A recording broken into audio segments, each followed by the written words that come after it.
Empowered Money Girl, where we break down the barriers to financial confidence, celebrate women's wins, and reveal the secrets to living boldly and well. I'm your host, Josette Mandela. Today's guest, Dr. Argie Nell Nichols, is a visionary speaker, estate and legacy mentor, and the creator of her legacy framework. With a rich background spanning over 45 years in education and leadership, Argie is dedicated to helping women 55 plus navigate their next chapter with clarity, purpose, and confidence. As a master financial coach, leadership educator, and published author, Argie empowers high-achieving women to transform their lives by honoring their stories, educating future generations, and leaving a legacy that reflects their values and wisdom. Her signature program, Her Life Legacy, provides a comprehensive roadmap for women to create spiritual, emotional, relational, and financial legacies that last beyond their lifetime. Argie's work blends deep emotional wisdom with practical financial tools, offering women a holistic approach to legacy building. She's committed to guiding women through reflection, healing, and empowerment so they can rise into their next chapter with confidence and impact. So let me ask you, are you ready to discover how your story, your values, your decisions can shape your legacy for generations to come? Argie is here to show us how it's done. If you're ready to embrace your next chapter with wisdom, confidence, and real lasting impact, you will love this episode. Please welcome the insightful, compassionate, and empowering Dr. Argie Nell Nichols. Thank you so much. I'm so glad to be here. That was quite an introduction, but thank you for that. You nailed me. Well, I'm so glad that you could make it today. So, would you mind taking us back to the beginning? What was your path to get where you are today? Oh, I would love to. I was a little redheaded Arkansas country girl. I grew up on a beef cattle ranch down in the center part of the state of Arkansas. I guess you could say I was raised on grit, gospel, and get it done. So things weren't fancy. Mom and Dad worked, and we were raised by our Cherokee grandparents. They were full of love, full of stories, full of faith, and most of all, my whole young life was spent full of strong women who survived more than they ever spoke about at all. So, being that little redheaded, curious girl, I asked way too many questions. I read every book that I could get my hands on, but I always knew deep down that there was a little bit more to something out there other than the beef cattle ranch. Not that I didn't love it, but I grew up and became a teacher, then a professor, and a department head. I led a lot of programs. I think at one time I had like 48 other faculty members underneath me. So that was quite the load because I also was still teaching at the same time. I pushed myself to earn multiple degrees. I stood at the podium and did a lot of speaking, a lot of lecturing, led the departments, and I changed a lot of systems at the University of Arkansas. There were always the titles and the accolades, but there was still something missing. It was just like it was unfinished business that I needed to take care of. So I kept saying, what can I teach that I'm not doing now? What can I do to leave a legacy? And all through this 45 years of teaching, I saw way too many women carrying silent pain. Families broke apart, unspoken brilliance that they were hiding. And I guess I just knew I had to do more to educate women. And that became my passion. That's where I started Her Life Legacy. It's a sacred space that I've developed for older women, and I want them to feel safe. I want them to honor their story because they are going into their golden chapter. It's not over till it's over, baby. We've all heard that saying. I want to help those women to rise and to honor the things that have happened in their life and things that are going to happen in this golden chapter. So I guess you could say my path's been kind of long. Took me a while to get there. 45 years in education is a long time to be going at that.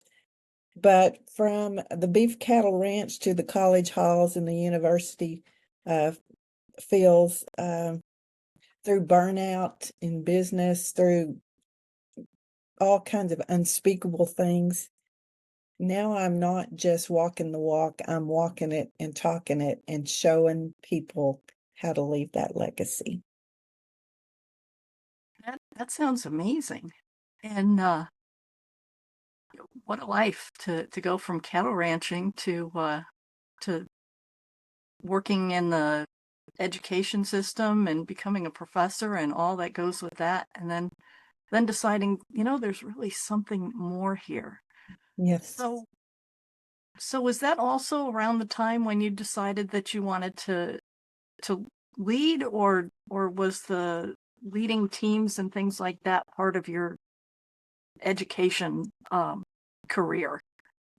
I want to be very, very honest with you. I think I woke up being a leader. I mean, I think I was born being a leader because I had two brothers. I was the only girl with an older and younger brother. So it was kind of up to Sissy is what they call me. And Mercy, I got those boys in and out of so much stuff. So I started my leading career quite early. And when the boys weren't listening to me, I had my kitty cats and my dogs that I bossed around pretty well. So I guess you could say my leadership attributes came kind of natural. It wasn't like I was sitting at the kitchen table one day and realized I'm about to go into my golden chapter. I think I've been living my golden chapter for a long, long time. So, it wasn't easy. Financially, it wasn't easy. I was a single mom for quite some time. There was a lot of emotional baggage there. But I survived and I came through, and now I'm shining and I'm helping other women shine too. So, I see a lot of women that still hide behind their busy life. I put in air quotes around my busy life. Sometimes you just have to stop and slow down and realize that you have a legacy to leave. And you don't have to keep up with the Joneses or the next door neighbors or whatever. What you do, the air you breathe every day is part of your legacy. So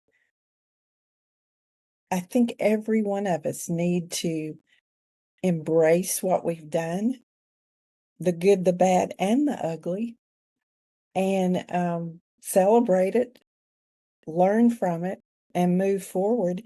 And don't forget to tell your story because that's part of your legacy. Oh, I love that. Don't forget to tell your story. Mm. How easy it is to like you say, to kind of gloss over the things that have happened to you over the years, and maybe catch a couple of the highlights, but try to ignore all the things that didn't go quite to plan, because that's just as helpful to our story as the things that went really well. Absolutely. Uh, expect changes when you don't expect changes because they're going to happen. And as a woman, you need to be able to shift, turn, and go with the flow. Just get her done. That's that's an old country saying, just get her done. So, how would you define financial independence, and when did you feel like you truly achieved it? Well, to me, financial independence isn't about a number. It's not about the amount of money that you have in your bank account or the amount of assets that you own or whatever. To me, it's the peace of mind knowing that if life flips the script on me today or tomorrow, um, I'm going to be okay. I might not have all the money that I would like to have. I might not get to go to the Caribbean this year or next year, but you still can have peace of mind. And I think that's probably so important. Oh, I see a lot of women that just, they don't know where they're going. One of my good, wonderful friends, she's a retired teacher. She lost her husband, I guess it's been about 3.5 years ago. And he was her life, of course. He was her financial, he was everything. She never even pumped gas to put in her car because he took care of her. He did Wow. everything. And then he suddenly passed away. She'd never paid a bill. She'd never bought groceries. He did all of that. I mean, to say she was a kept woman, that would, and I'm not making light of that because he was a fabulous person. Mhm. But she was left not knowing how to do anything. And as it turned out, she realized after the fact that he had started through the losing his memory phase, and she found out that he hadn't paid their taxes in like the last 12 years, and she was clueless. She didn't know where to start. Uh, Oh, she was in the grief stage, and then to have to deal with all that and have to pump her own gas and I'm not downplaying her because she's a fantastic lady, but I've just seen that happen so many times, so many times. So you need to give yourself permission. You need to be unapologetic and not be so, well, I don't want to say not so concerned about bringing in a paycheck, but maybe learning how to live life and plan for the unexpected. I've also seen lots of ladies go through divorce. You know, they're about to go into that golden chapter, and then all of a sudden they wake up and find themselves divorced, and they don't know what to do. They don't know which way to turn. And so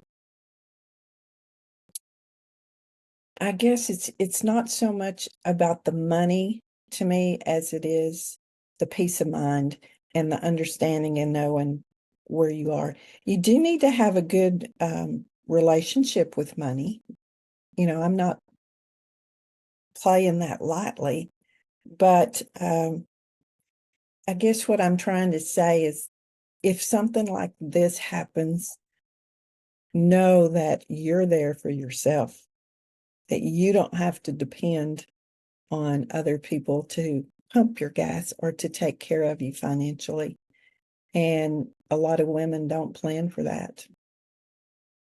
So I yeah. highly, highly encourage women to at least slow down long enough to think about um, what's deep down in your bones and what gives you peace. And if that's a huge bank account, then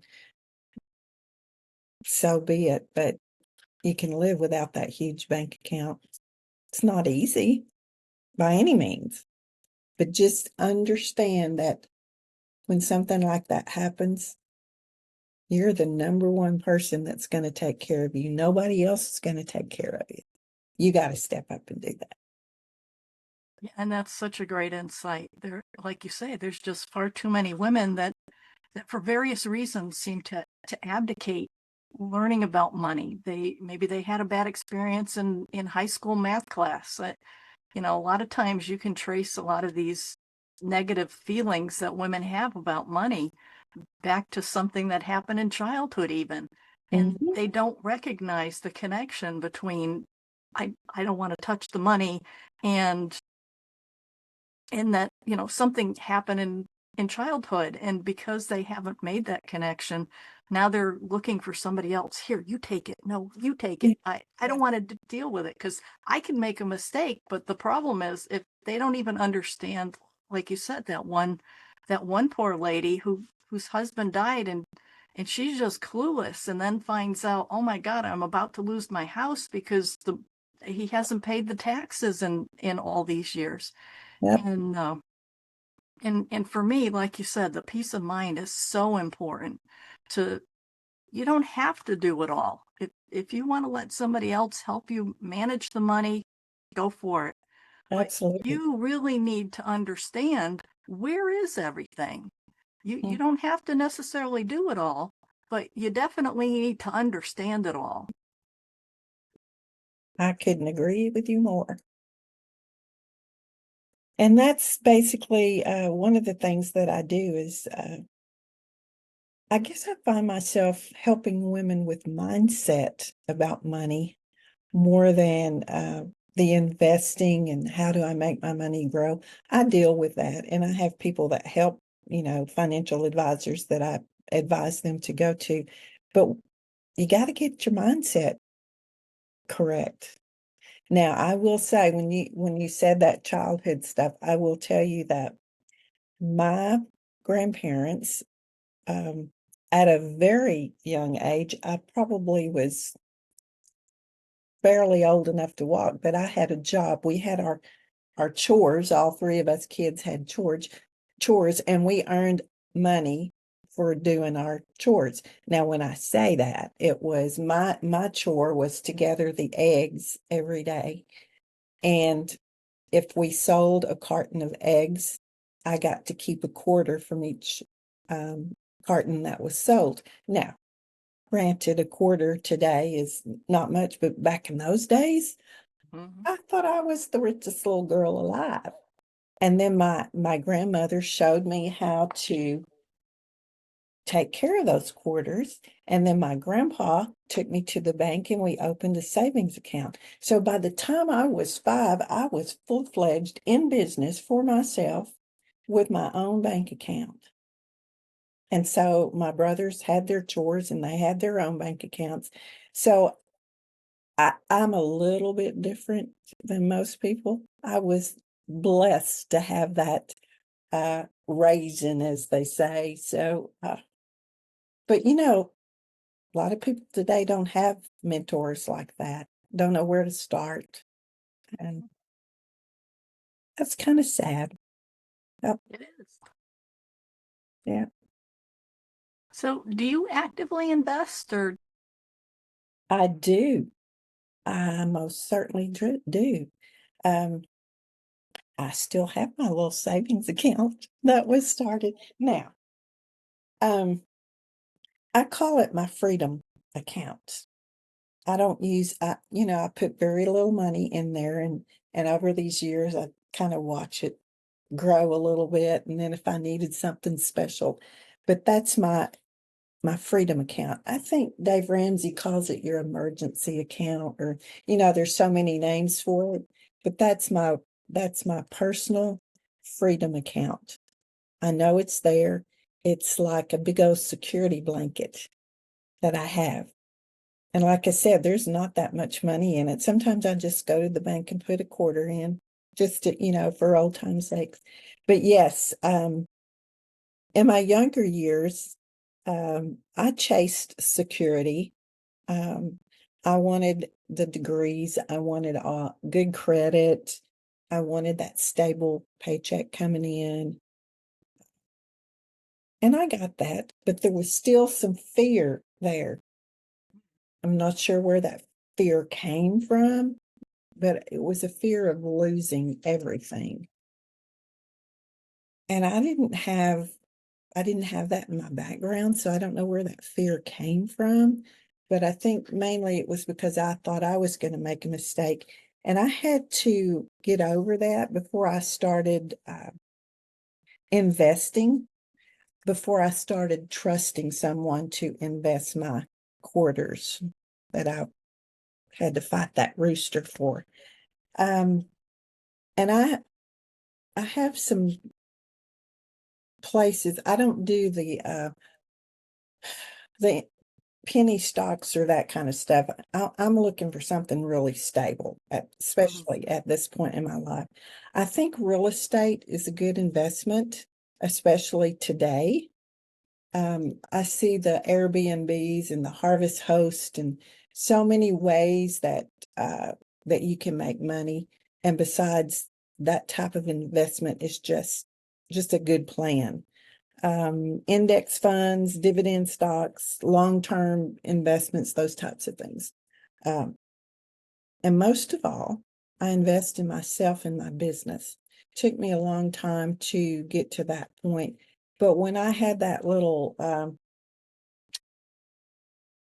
sat down with myself where I talked about how I wanted to help other women, that's when I knew what my future held. It was me investing in women, me teaching them, helping them, showing them what I learned as a child with gathering the eggs in the quarter that went in the bank. So I think little things like that a lot of ladies, especially ladies, have missed. It's those things that I like to help women with. And women happen to be my business. So if I'm investing in my business, I'm investing in helping women. So yeah, I feel pretty good about that.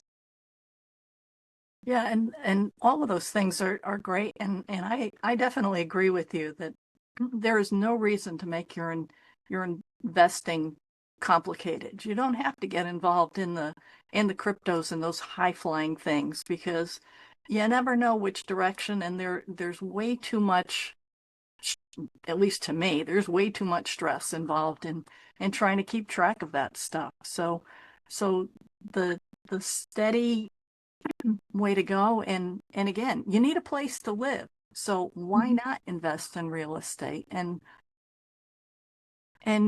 a lot of times a duplex or even a triplex might not be that much more expensive than buying a single family home.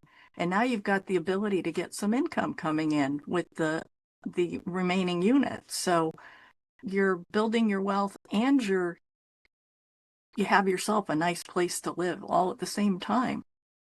Great concept. Yes, absolutely. Absolutely. I highly, highly recommend all women looking into that. So yes, you're just spot on right there. Um, there was a time when I backed away from the Airbnbs, but I think COVID changed that. We're living in a after COVID world, and there are traveling nurses. There are people who travel for business, and sometimes they stay 2, 3, 4 weeks, 2, 3, 4 months at one place, and then they, move on somewhere else. Well, I don't know about you, but I don't like being housed up in a hotel room.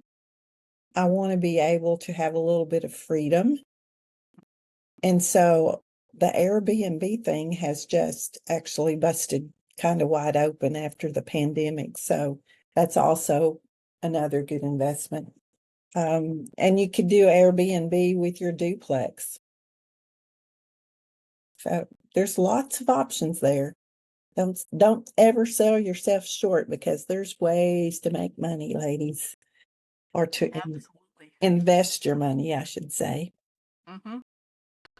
So, is there any other advice that you would have for women who are just starting their financial to build that financial independence, especially if they've relied on a partner for stability?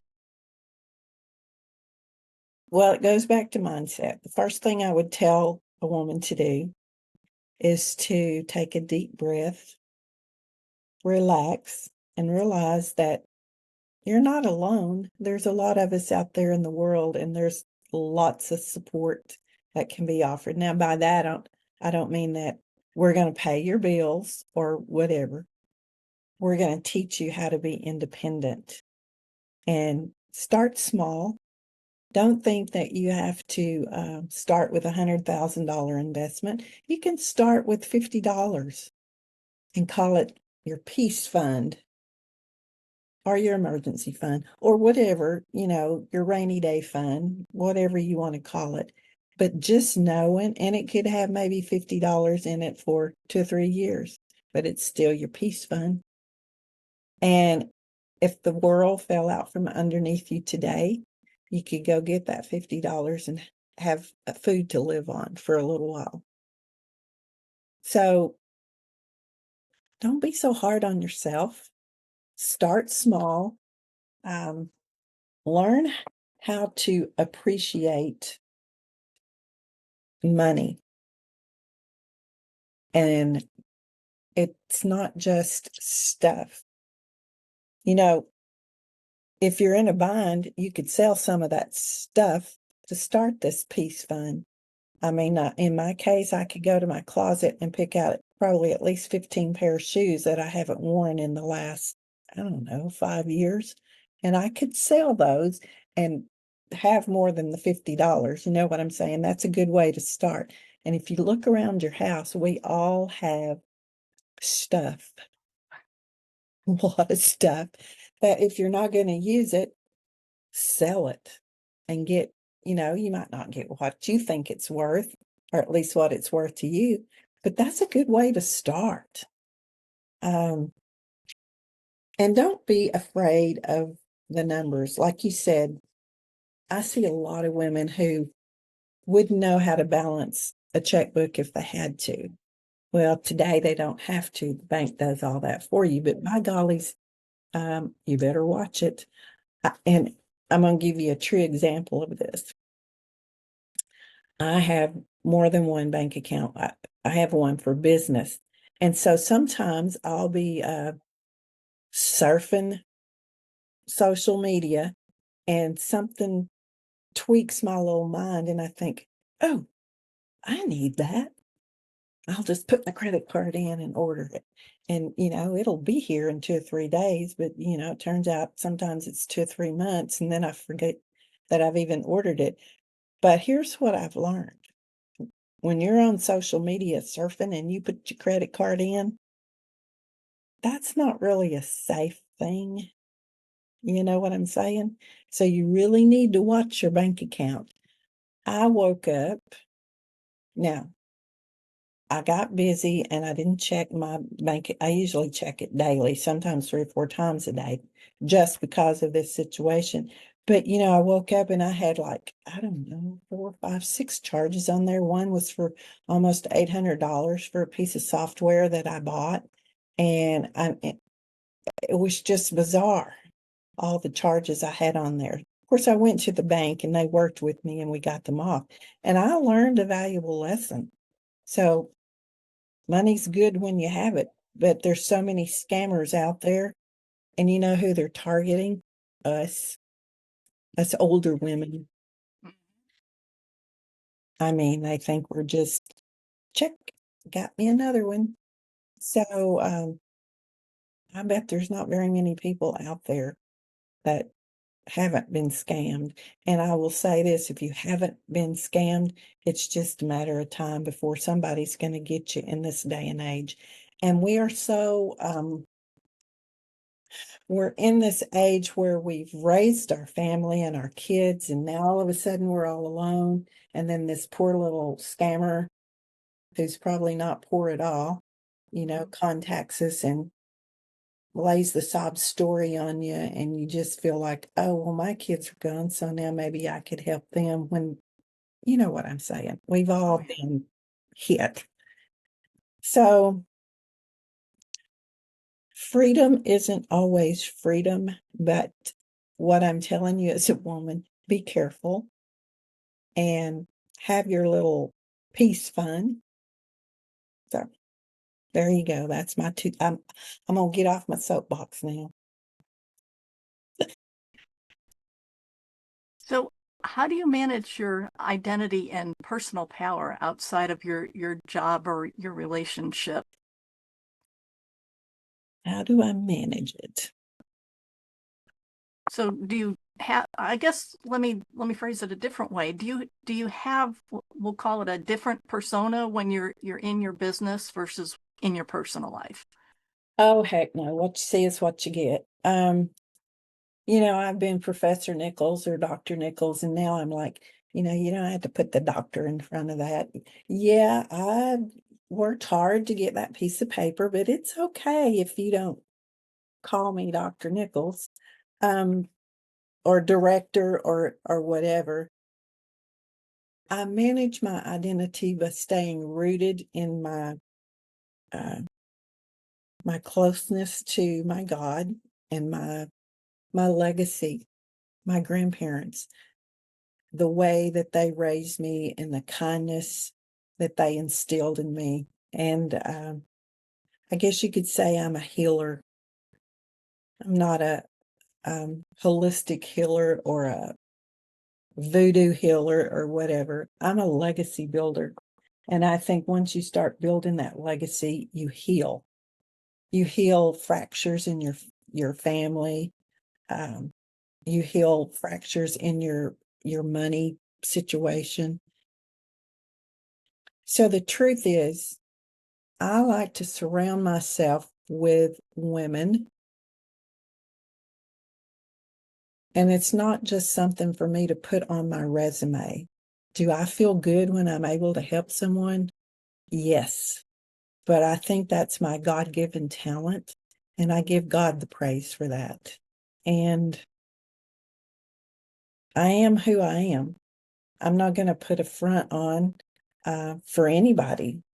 Maybe when I was younger and going through one of those ridiculous stages, or I was a single mom or something, and under so much stress, I might have been different then, but I don't think so. You're born with these values. You learn these values from your family, and they're unshakable. You don't ever lose them. And I thank God every day for the grandparents that raised me and the parents that raised me. I thought I was a poor little country girl, but you know what I found out? I was so rich in love and freedom and all of those things. And that's what I want other women to realize. Yes, you can have peace around finances and those types of things, but you're also leaving a legacy. Go back to where you were raised. And I understand that not everyone was raised with the grandparents that I had, but somewhere back there in your life, there was someone that influenced you. Could be a teacher, um, could be a professor. You just never know. So celebrate that golden chapter. Walk into it with your eyes wide open and your head held high, and know that you're normal, you're not alone, and there's always someone out there like me to encourage you. I love that.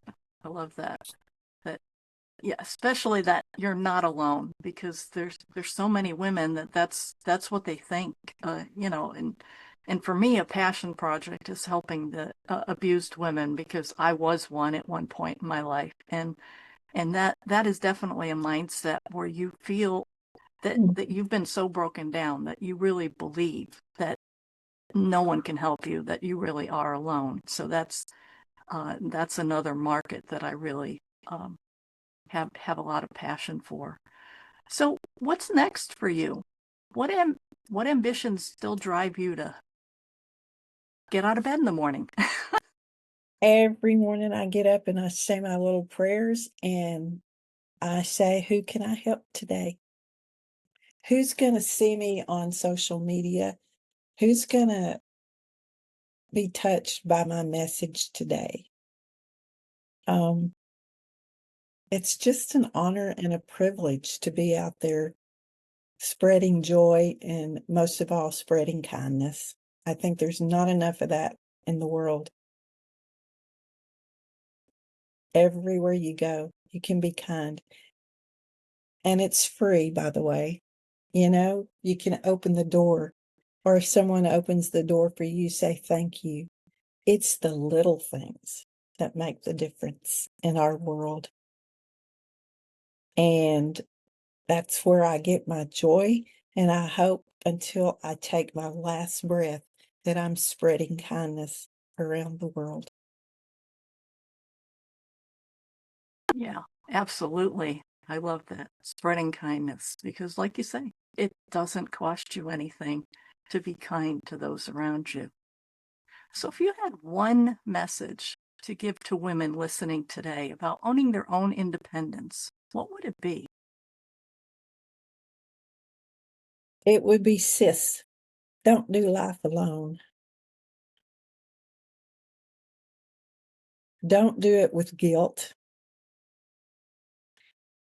Do it with peace of mind, purpose, and power. Your power, because everyone has a different power. So that's what I would tell you. You've spent decades helping everyone else be successful. Now it's your turn. Don't just walk into that golden chapter, dance into it, and have a great life. Thank you so much for joining us today, and a huge thank you to Dr. Argie Nell Nichols for sharing her wisdom and energy with us. If you found value in this conversation, please subscribe, leave a review, and share The Empowered Money Girl with your friends. The more we spread these stories, the more women we can empower to live boldly, both financially and every part of their life. Until next time, keep thriving, and remember, your journey to empowerment starts with you.